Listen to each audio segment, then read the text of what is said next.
ayaw umuwi. Bakit naman? Hindi, dapat hindi ito yung first time mo. Ayaw ko na busog talaga ako sa bahay namin. Busog talaga ako sa bahay namin. Yung bibig na, ang mic yung lalaki na. I-line mo yun, Sean. Kasi ganun ang ulo niyan. Sabi ko sa may sino sumali. Nasaan ba yun? Tapos biglang po sa, nasaan ba yun? Sabi ni Jackie, ayun o, tapos ikaw na. Line mo na. Ayun mo, ang boyfriend ko, Bading! Sasagot ka na na, ang boyfriend kong Bading. Tapos sasagot ka, ang boyfriend kong Jackie. Bading? Bading? Sagot ni Sean, Bading. Bading?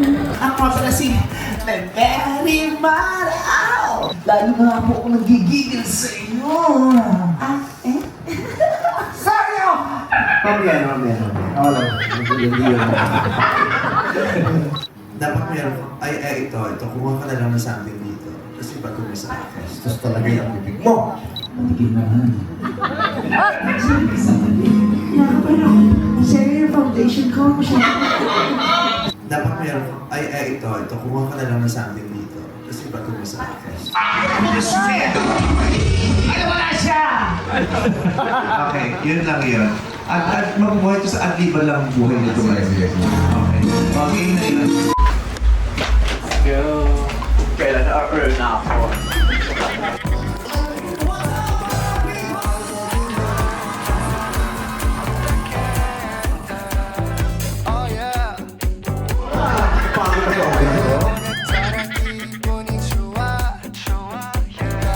Babae yung mga damit.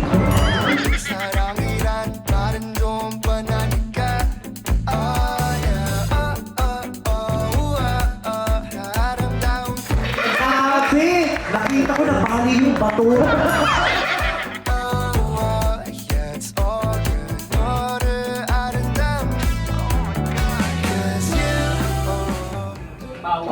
Kamatis is correct. Sili. Bro. Sili.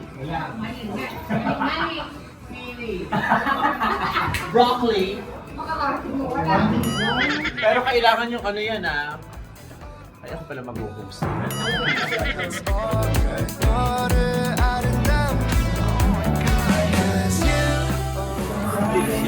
Oh my God! Alam mo na kung nakatagilid kayo, hindi ko nakilala.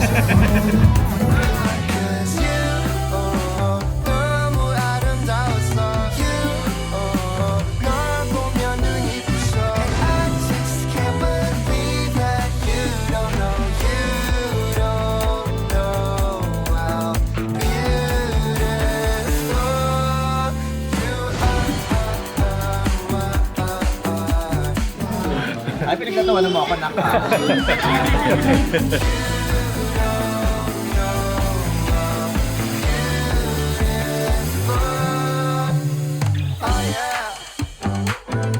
시럽 빠진 커피도 따라줘와 너의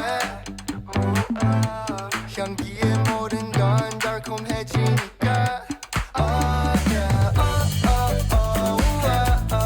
다른 말로 살아 Magpaganda ako, tumutaw kayo sa akin. Kasi ma. Sino? Ikaw! Sino ka ba? Ako lang naman, si Senyora Angelica Santibanez.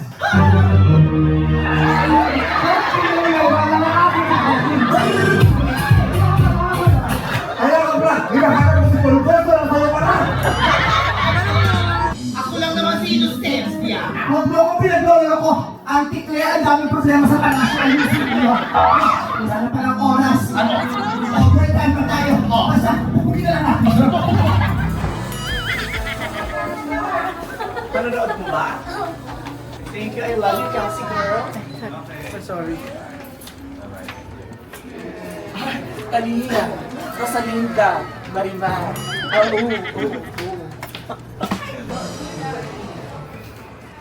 Exactly. That's him. Solid show. Kanina Sila sinasabi ni ko Mark sa'yo. Lowe. Kaya ito alam nyo, dati pa yan, nung unang season. Kasi kinukuha din natin muna. just can't believe that you don't know you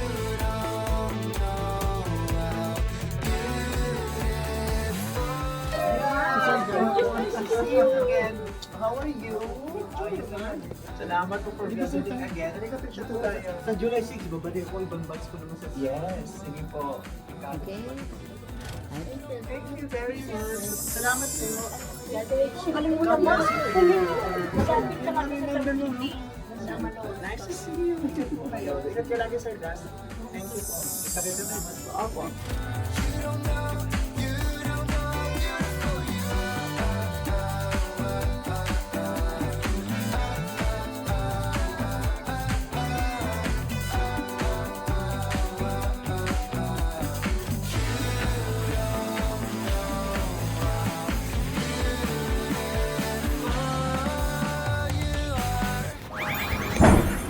Nakauwi na rin sa wakas. I'm so tired. Ang daming ganap. Anybody home? Napagod ako today, Day. Ang dami nangyari sa araw na ito. It was just supposed to be an ordinary Thursday. But I'm extra tired. At saka nagugutom na ako. Anong petsa na, Day? Kumain naman tayo. Natotomi na ako, Day. Kumain tayo. Anong laps? Oh, may empanada. Ay! Siopaw. Napagod ako, deserve kong lumaps. Ito ang pinakamasarap sa lahat. Yung pagkatapos kang magtrabaho, kakain ka ng masarap. Nakakalungkot, di ba yung yung napagod ka, tapos hindi ka na din makakakain. No sa akin. Yung kailangan kakain tayo. Ako na din ako. Kumunta tayo maiinom. Ayan. Del Monte. Pineapple juice. Para happy tayo. Masama yung aso ko? Ba't wala si Faya dyan? Isa sa mga nakakapagpa-happy sa akin yun. Pagdating ko ng bahay, si Faya, pag sinulubong ko ni Faya, nakakapawi ng pagod. Di ba? Para ka talagang may baby. What more kung may baby na talaga ako ni? Ayun, kumain dito. Doon tayo kumain. Doon ako kakain sa den. Sunod na sunod! Lagi na... Ikaw yung kapitbahay kong chismosa, kahit saan ako pumunta, nakasunod ka. Lahat ng chika ko naririnig mo. Kala mo naman naalokin kita ng pagkain, hindi kita alokin ng pagkain. Ha? Isa ka pa? Bakit may nakasunod sa akin? Natotome din ba kayo? Hindi ko kaya alokin ng siopaw at saka ng pineapple juice. This is just mine. Ayan. Samahan niyo akong kumain. Dahil mukbang? Mukbang ba ito? Pasensya na kayo kasi Tommy na talaga ako. Ito yung isang bagay na ayokong ipinagpapaliban. Yung pagkain pag Tommy na ako.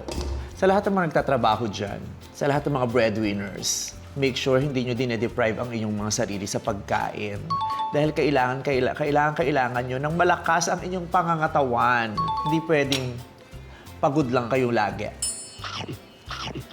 Alam ko napakahalaga para sa inyong lahat ng oras dahil kasabay ng paggalaw ng kamay ng orasan ay ang pagtupad ng inyong mga pangarap. Kaya dapat malakas ang katawan nyo. Kaya hindi pwedeng hindi kayo kumakain. At hindi rin pwedeng kumakain kayo nung wala kayong pagtulak. Kailangan nyo ng masarap na maiinom. Katulad nito, my favorite Del Monte. Del Monte Heart Smart Pineapple Juice. 100% pineapple juice to. Aminin nyo, bata pa lang tayo, ito ng paborito natin. Bata pa lang ako, ito ng pinapinom sa akin ng nanay ko. Kasi nga, healthy at masarap. Ay, wala akong yelo. Masarap kasi ito pag malamig na malamig eh. Gusto ko ng basong may yelo, please. Ay! Agad-agad! May basong may yelo. Alam mo, ang lakas-lakas ko talaga sa universe. Ang lakas ko kay Lord. Lahat ng hilingan ko, instant binibigay. Tingnan mo, instantly, meron tayo rito ng yelo. May pa-istro pa. Aminin nyo, purong-purong pineapple juice. Kailangan ng panulak ng mabilaukan tayo, lalo na pag dumadada ako habang kumakain. Ang sarap. Bongga tong Del Monte Pineapple Juice kasi bukod sa masarap, maganda siya sa puso. May maganda siyang idinudulot sa puso natin. Oh, di ba? I'm happy that we have discovered na may Del Monte Heart Smart made from all natural juice. And may Reducol, ang Del Monte Heart Smart. Kaya naman, super effective. Clinically proven to lower cholesterol in just 4 weeks. Okay. Ganon. Nakakita tayo na yung background ko. Puro tropiko, di ba? Mayabang din ako talaga. O, pinagmamayabang ko talaga yan. Kasi, yan ang produkto ng aking pagsusumikap, pagtatrabaho ng lubos, at hindi pagsubok sa hamon ng aking karera. Sa dami ng pinagdaanan ko, dito sa showbiz industry, ito ang nagpapaalala sa akin na it's all worth it. Di ba? Yeah. Yan ang nagpapasmile sa akin at nagpapalakas ng loob ko lagi. Sa kalagitnaan ng napakaming bashing na yung naabot ko. At saka napapansin niyo ba? Napapansin niyo ba yung yung pattern? Tuwing mababash ako, after a few days, may award ako. Kaya minsan sinasabi ko, ayoko na muna ng award this week or ayoko muna ng award this month. Sa susunod na buwan na. Ganun ang pattern talaga. Tuwing merong mga-okray sa akin, magkaka-award ako. Kaya yun yung pinagmamalaki ko. Talagang binabalandra ko yan. Nanay ko lagi ang nagsasabi na, i-display natin ang mga trophy mo, anak. Alam mo, bata pa lang ako, yung nanay ko talaga, dinidisplay niya na yung mga ko. Yung mga achievements ko sa school pa lang. Lahat ng medals ko, lahat ng certificates ko, lahat ng awards ko, lahat ng contest na sinasalihan ko, lahat ng mga honor ko, lahat ng medal ko, nakadisplay sa bahay. Pinagmamalaki talaga ng nanay at tatay ko. Hanggang ngayon, ito ang pinakamasarap sa pakiramdam ko. Yung buong family ko, ipinagmamalaki talaga nila ako.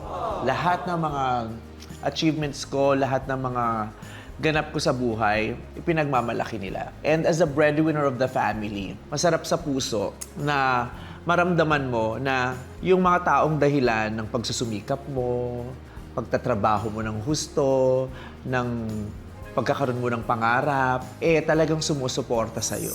Diba, may mga breadwinners na ang lungkot ng life kasi diba, pagod na pagod sila. Wala silang ibang inisip kundi itong mga taong ito para magkaroon ng komportableng buhay, disenteng buhay, masaya at maliwanag na kinabukasan. Pero yung mga taong dahilan ng pagsusumikap nila, parang hindi naman sila sinusuportahan. Hindi grateful. Diba? Ako, I am so blessed because my family has always been a very supportive, grateful family. Mula sa nanay ko hanggang sa lahat ng mga kapatid ko, hanggang sa mga pamangkin ko. Kaya hindi ko alintana, hindi ko nararamdaman yung pagod. Di ba pag breadwinner ka talagang lahat ginagawa mo, kaya may tendency, may mga times mararamdaman mo yung pagod. Nakakaramdam din naman ako ng pagod kasi tao naman ako, hindi naman ako totoong kabayo. Mukha lang akong horse, pero tao naman ako, napapagod din naman ako. At saka din naman ako AI, din naman ako robot, din naman ako makina, hindi naman ako computer. So napapagod din ako. Pero ang laking bagay ng pagmamahal at suporta na nakukuha ko sa pamilya ko para mas maramdaman ko yun kaysa dun sa pagod. Kasi mas malala yung pangarap ko kaysa dun sa pagod. Alam mo yun? Yung dahilan kung ba't ako napapagod, mas malaki siya kaysa dun sa pagod. Kaya napapagod man ako, pero hindi ko masyadong inaalintana. Kasi ano nga ako, eyes on the prize. Ganon. Naisip ko, kailangan umayos ang buhay ng pamilya ko. Kailangan habang tumatanda yung nanay ko, sumaya siya. Habang tumatanda siya, masaya lang siya everyday. Yung mga kapatid ko, ganoon din. Kailangan habang umaasenso ko, umaasenso ako, umaasenso din yung mga kapatid ko. Diba? At saka, ang sarap tingnan kasi ng mga to eh. Kasi makikita mo kung ano na bang nangyari sa akin magmula nung nagsimula ako magsumikap. Diba? Parang masasabi mo, ay, may napala naman pala. May kinahinat na naman pala. Nalala ko nung bata pa lang ako. Ambisyosa kasi talaga ako. Alam ko kung ano yung sitwasyon na kung nasaan kami nung maliit pa ako, nung pamilya ko. Nakikita ko yung sitwasyon at kondisyon ng pamumuhay namin. And hindi ako nakontento. Sabi ko, masaya naman dito sa komunidad na to, mababait yung mga tao, masaya, makulay, ang daming kwento, pero hindi ako matatapos doon. Hindi ako matatapos doon. Gusto kong makaranas ng sige pa, some more. Kaya nangarap ako hindi lang for myself, but for my family. Kaya maaga rin ako nagtrabaho, ang dami kong niraraket. Hindi nga ako mapayag na kung anong meron ako at kung ano lang yung naibibigay sa akin at kung ano lang yung kaya ng mga magulang ko nung panahon na yun na lang. Hindi. Ang laki ng inaabot ng mata ko, ang dami kong nakikita at ang dami kong rin gustong mapuntahan at maranasan. Sumasama ako sa mga kaibigan ko na nagbebenta ng tanso, nagbebenta ng plastic, sa mga junk shop. Tapos nung college na ako, nagbabuy and sell ako nung high school, nung college ako. Pumunta ako ng Surbaran at saka ng Cartimar. Bumibili ako ng mga Esprit, Benetton, Guess, Giordano, mga sapatos na Teleton, K-Swiss, Nike Air, Reebok. Binibenta ko yun sa school. Nagkaroon lang ako ng puhunan, kaya ako nagkaroon ng puhunan noon dahil nanalo ko sa singing contest. Nung nagkaroon ako ng puhunan, nakabili ko ng isang rubber shoes, tapos ibinenta ko siya. Pinapatungan ko yung benta ko kasi doon ako nakikita eh. Hanggang naging katsika ko yung mga tindera sa Surbaran at saka sa Central Market. Pinapayagan nila akong kumuha doon ng ibebenta kahit hindi ko pa nababayaran agad. So kumikita ako. So, sa ganung pagkakataon, natutulungan ko yung sarili ko at nababawasan ko rin yung isipin ng mga magulang ko. Kasi siyempre sa school ang daming requirements, di ba? Tapos nung nagkaroon na talaga ako ng trabaho, yung nanay ko nasa Amerika, caregiver siya doon. Pero TNT siya at that time. Siyempre, pinapadala niya naman kami ng pangkain, ng allowance, pambayad sa bahay. Pero yun na yun. Kaya nung nagsimula na ako magkaroon ng trabaho, parang unti-unting lumuwag yung, o gumaan yung pasanin ng nanay ko. Kasi, siyempre, ilang kami magkakapatid. 5 kami. Busog na yung bakla, nadighay na. Ganon, yun ang dighay talaga ng ginhawak.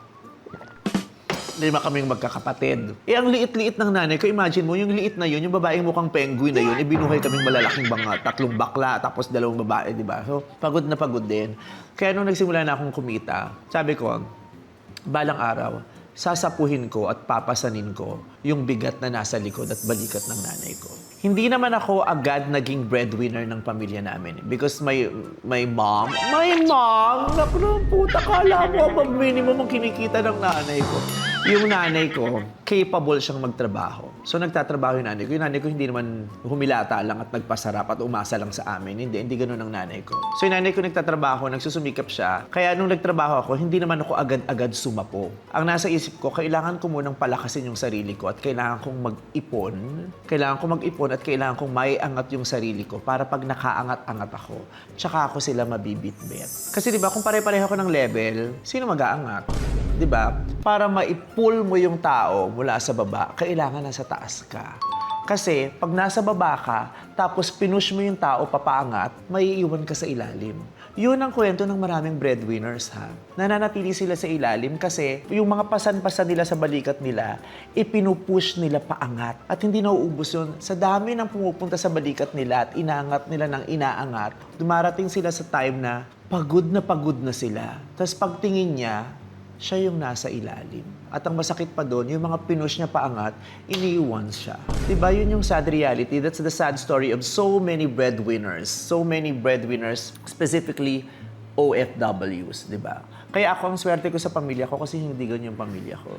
Yung pamilya ko, hinayaan muna nila akong umalagwa, makalipad, umasenso, mabuo ko yung sarili ko bago nila ako binigyan ng pribilehiyong matulungan sila. Yung pribilehiyo at oportunidad na tulungan sila. Kasi yung pamilya ko, to be fair, hindi nila ako inubliga. Hindi nila sinabi sa akin na, kumikita ka, dapat sagutin mo lahat ng pangangailangan natin. No one designated me to be the breadwinner. It was my own will to help the family and to make sapo. To make sapo! Kala mo talaga ang kinis ng kilikili ko. Nakara mo naman sa Miriam College. Ako graduate ng college. Isa akong konyong babae na nililigawan ng mga taga-Ateneo sa Katipunan. Charot. Hindi rin naman ako nakaipon at kumita agad. It was not easy for me. It was not fast. Matagal-tagal din bago nagsimula yung, nakausad na, matagal din. Nung magsimula akong pumasok sa comedy bar. Hindi. Bago akong pumasok sa comedy bar, nagtrabaho ako sa Ortigas, sa stocks. Telemarketer ako nun. Parang call center, ganun. Pero ang tawag sa amin, telemarketer. Naghahanap kami ng mga kliyente, nagtatatawag kami ng mga random na kliyente. Tapos ini-invite namin mag-invest sa stocks. Wala akong sweldo dati, hindi pa sweldo. Allowance lang kami. Pamapamasahe. Tapos LRT lang ako, day. LRT, tapos jeep, ganun. Everyday. Nakasuit yun, ha? Na ang init-init sa Pilipinas, tas nakasuit. Syempre, di ba, aura-aura ako, bakla ako noon. Turtleneck ako, dahil sa LRT. Promise, turtleneck, tapos suit. Nakatakong pa ako noon kasi pa-girl, tas long hair. Oo, aurang-aura, pero lapot na lapot yung batok ko, yung kilikili ko, yung likod ko sa sobrang pagod at sa init. Hanggang natapos yung hindi ako nagtagal kasi hindi naman ako nakapagpasok ng maraming kliyente. Nasyukil din ako sa trabaho yon. Tapos at that point, after nun, parang nalungkot-lungkot na ako. Sabi ko, saan ako papunta? Ano na mangyayari sa life ko? Buti na lang, isang beses, inaya ako ng best friend kong pumunta sa comedy bar. Doon ako na-discover sa comedy bar. Ang unang sweldo ko sa comedy bar ay 400 pesos. Magta-taxi ka, bibili ka makeup, bibili ka ng spray net para sa buhok mo, kakain ka, bibili ka ng outfit. So, ubus din. Kailangan kong tumip para kumita. Imagine mo kung paano mo pagkakasyahin yung 400 piso. Syempre yung trabaho namin as performers, hindi siya katulad ng ibang empleyado na naka-uniform ka, so hindi mo po problemahin ang damit mo. Diba? Hindi naman kinakailangan naka-makeup ka, putok makeup mo at ayos na ayos ka. Hindi mo kinakailangan mag-taxi, pwede kang mag-LRT o mag-jeep. Eh, yung trabaho namin, magastos talaga siya. Kasi madaling araw ka uuwi, wala nang LRT, wala nang masyadong jeep, diba? Wala ring tricycle, late ka na papasok, so wala ring ganon. Hindi. So, magastos talaga siya. So, walang natitira sa kanya. So, hindi rin naman ako nakaipon agad. Nakaipon-ipon na ako nung tumaas yung sweldo ko, naging 600 na. Tapos parang nagkaroon ako ng mga fans, ng regular following. Tapos nagkaroon ako ng mga regular guests na may patip. Lumaki yung kita ko, nakaipon ako kasi sa laki ng tip ko, hindi ko na kinakailangan gastusin yung sweldo ko. So yung sweldo ko, hindi ko ginagalaw sa kahera. Pipirma lang ako sa kahera for attendance bago matapos yung show sa Comedy Bar. Pero iiwan ko yung sweldo ko doon. So naka-account lang sa kanila. Tapos every month ko kukunin. Kasi yung tip ko was big enough para may panggastos ako kinabukasan. So para ako nagkaroon ng instant bangko, nakapagsubi ako ng pera. Sa that time, yung nanay ko, yung mga kapatid ko, happy sa akin. Yung ganun. Ever since, sobrang supportive sila. Kahit yung mga kapatid ko, pinapahiram ako ng damit. Pinagsasama-sama namin yung damit namin para maiba-iba yung look ko. Minsan pautang, 'di ba? Yung baon nila kasi yung ate ko nasa medical school, pauutangan niya ako ng baon para may pang-taxi ako. Ever since my family has been very supportive of me, of my craft, of my profession. So nung nakaipon-ipon na ako, sabi ko, ito na. Nagbibigay na ako sa pamilya ko ng, ako na magbabayad ng kuryente. Yung gano'n. Ako mag-grocery na ako. Naalala ko pa nga dati yung pasabog ako kasi magpapasko na. Gusto ko ng bagong Christmas tree. Bumili ako ng bagong Christmas tree. Tapos nung New Year, bumili ako ng mga bonggang fireworks. Madami kaming handa. Yun ang masarap, yung unti-unti mo nang nabibili yung pangangailangan at yung gusto mo at ng pamilya mo. Tapos makikita mo sa mukha ng mga kapatid mo na ang happy nila kasi parang, ganda ng bahay natin kasi may bago tayong Christmas decors. Ang bongga kasi may laman yung lamesa natin pag Pasko, pag Noche Buena, yung ganon. Tapos naririgaluhan ko na sila.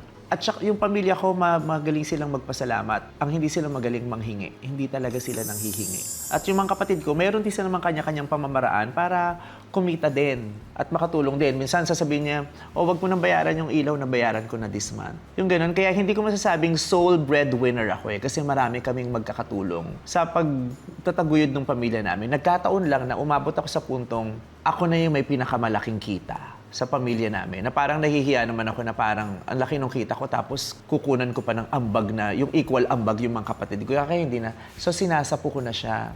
Tapos racket. Yung mga out of town, tandaan ko dati nag-out of town show sa Lucena, ang bayad sa akin 2,000 pesos. Diba? Parang ang saya-saya ko na noon. Yung 2,000 pesos, naging 5,000, naging 7,500, naging 10,000, 15,000, 20,000. Kasi nagugulat na ako, ang laki na ng TF ko sa mga racket kasi unti-unti na akong nakikilala sa comedy scene. Hindi doon huminto yung pangarap ko na may ambag sa pamilya ko, yung pambayad lang ng bills, hindi yun. Buo sa utak ko talaga na aalisin ko yung pamilya ko doon sa lugar namin.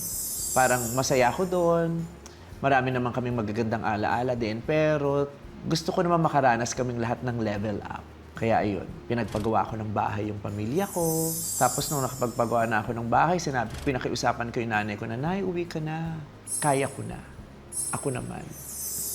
Yun ang pinakamasarap siguro sa pakiramdam. Yung alam mo sa sarili mo na, kaya ko na to.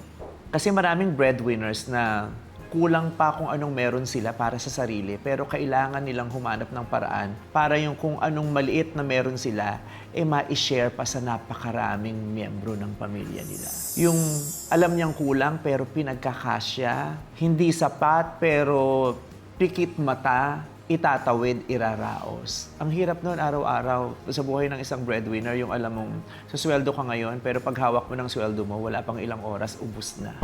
Diba? Kaya ang sarap sa pakiramdam na masabi ko at long last sa nanay ko na, Nay, uwi ka na, kaya ko na. Hindi mo na kinakailangang magbuhat ng mga malalaking Amerikano dyan sa lugar kung saan ka nagka-caregiver. Hindi mo na kinakailangang mag-isa dyan sa Amerika at mangatog sa lamig tuwing winter at magpasko dyan ng mag-isa at malungkot at hindi mo kami kasama. Ilang taon din yung sinakripisyo naming buong pamilya na magkakahiwalay. Ang hirap nun para sa isang nanay at ang hirap din para sa mga anak na wala yung nanay mo growing up. Lalo na ako. Umalis yung nanay ko, teenager pa ako. Musmus pa yung utak ko, parang hindi pa buo yung pagkatao ko nung nawala yung magulang ko sa tabi ko. At napakahirap. Napakahirap buuin yung sarili ko at pagkatao ko nang walang presensya ng nanay at tatay. Kasi yung tatay ko namatay when I was 12 on my 13th birthday. So ang hirap, pero alam kong ang hirap din nun para sa nanay ko. Kaya naman, buo sa utak ko na itong pagtatrabaho ko at pagsusumikap ko, ginagawa ko to kasi gusto kong dumating yung araw na magkakasama-sama ulit kami na buong pamilya. Na mabubuo kami, magdidiwang kami ng mga masasayang okasyon na magkakasama. At gusto ko makita ng nanay ko yung ginagawa ko sa Pilipinas. Gusto kong marinig ng nanay ko yung kung paano ako pinapalakpakan ng mga taong sumusuporta sa akin. Gusto kong mapanood ng nanay ko yung concert ko at marinig na yung tawa ng audience ko.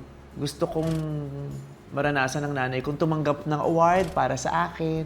Yung ganun. Kaya ang sarap sa pakiramdam dahil nangyari sa akin. Being a breadwinner is never easy. Sobra siyang hirap. Pero dahil ang laki ng pangarap ko, sobrang laki ng pangarap ko at para sa akin, importante yun. Pinanghawakan ko siya. Kaya ngayon ang swerte-swerte ko kasi ngayon, okay na. Yung nanay ko, kahit papaano, alam ko or sigurado ako na komportable yung buhay ng nanay ko. Nakakatulog siya ng maayos, nakakakain ng kung anong gusto niya. Pag may gusto siyang puntahan, napupuntahan namin. Hindi kami matatakot kung mayroong magkakaroon ng sakit sa pamilya namin dahil maibibili namin ng gamot ang isa't isa, maipapagamot namin sa mga maayos na hospital, diba? Ako para sa akin, yung health ko napaka-importante. Ang health namin ng buong pamilya napaka-importante. Ang health ni Ayon napaka-importante sa akin.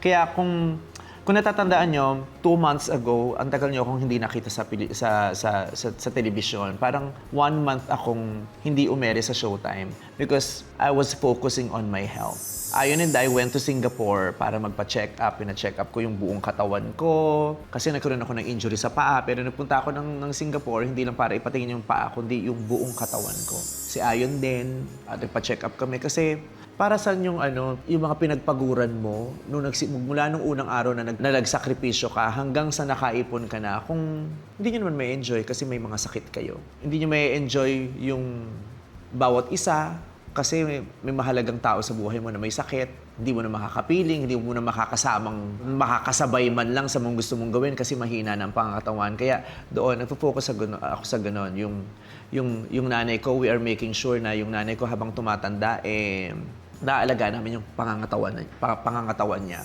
Ako din, kasi iba yung kalusugan. Kailangan magkasabay ang tagumpay mo at ang kalusugan mo.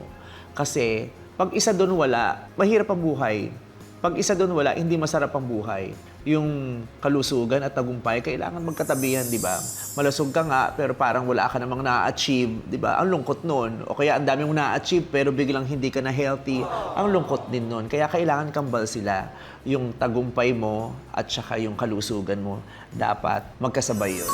Tama, akla. Kung ikaw ang inaasahan ng pamilya mo, choose to take care of yourself. Dahil ang pag-aalaga sa pamilya ay nagsisimula sa pag-aalaga sa sarili.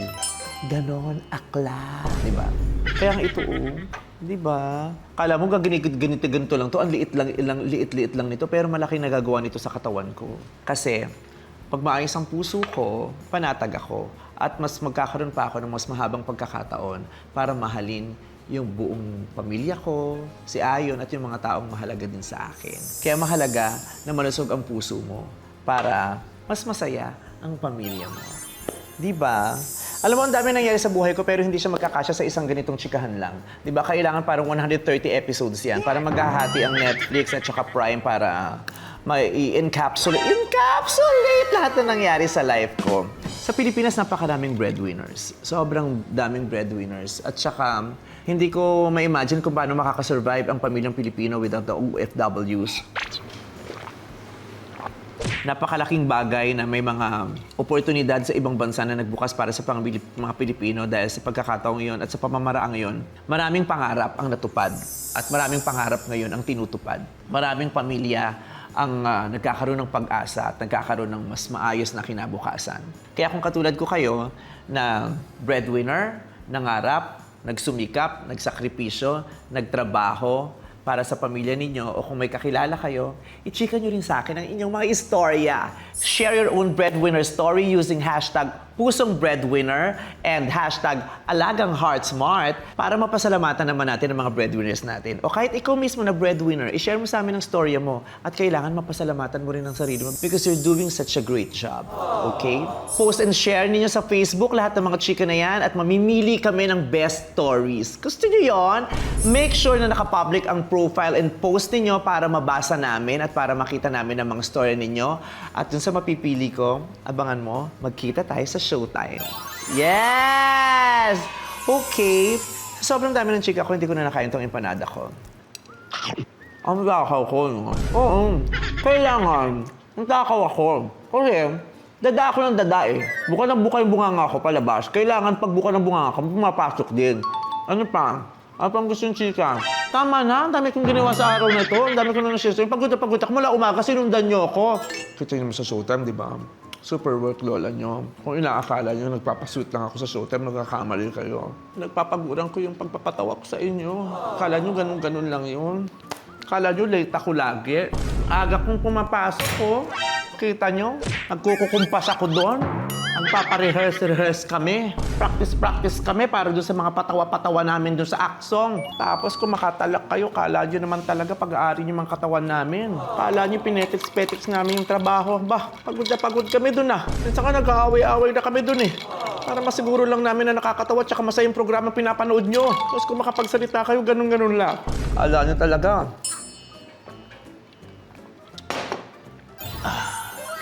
Pero nakakaganda ng mood talaga ang pineapple juice. Yung minsan nai-stress ka na, pero pag nakatingin ka ng pineapple juice, parang ang sarap. Makakalimutan mo na ang daming entitled na viewers.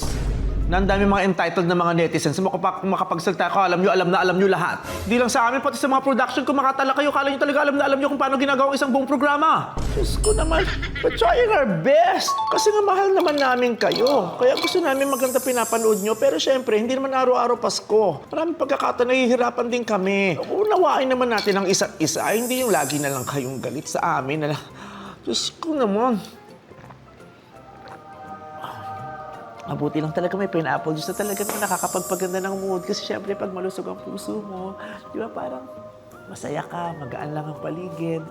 Yung ganun mo, nakakalimutan mo na parang kahapon lang nabash-bash nyo na naman ako na hindi ko na rin kayo talaga maintindihan eh. Konting utot naman kayo nyo bash-bash. Wag mo lang! Pwede ganun lang! Diyos ko naman. Okay. Samad lang, Piro. Maraming salamat because for the entire day, you joined me. I was able to show you what my day was like. Listen, what my day was like. Tama ang preposition. May preposition ba ito? Kalimutan niyo na yan. So, mga breadwinners, chika nyo na sa akin yung story niyo dahil baka may ganap tayong happy-happy. Okay. Bye everyone! GB lang, I love you!